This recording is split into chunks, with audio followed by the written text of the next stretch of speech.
the front room in the lobby there's a really old piano. It's nearly 90 years old now, and that's always been there. And as far as I can remember, there's pretty much always been somebody playing it.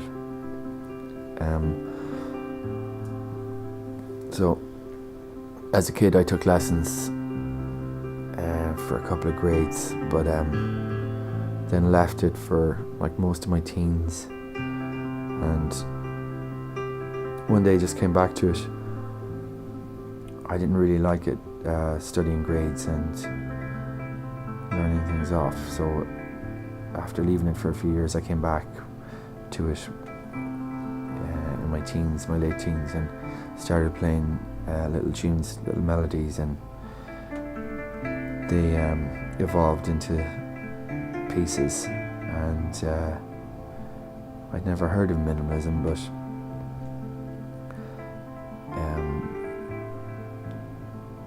that's how you categorize my music as minimalist. So maybe it's because of my the limitation of my training that's what I went and did, or maybe it's because I like the idea of conveying a lot through a little, and maybe conveying emotions through music without there necessarily being lyrics, without there being a narrative. So it's nice to consider images and imagery, I think, personally speaking, when I play my music and compose my music. Yeah, the piano's, because it's been sitting in the same place, I guess, for most of the last century. There are many people who've played the piano through the years, from the 20s on, who are obviously not with us anymore.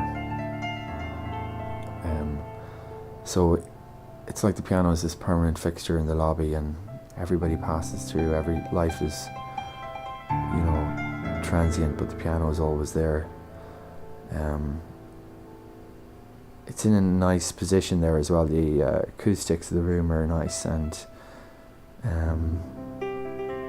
you'd almost be afraid to move it around now, because it just feels like it's in the right spot. It always has been. What was interesting as a kid was, like, because it's in the lobby, there would be people coming in and out all the time. So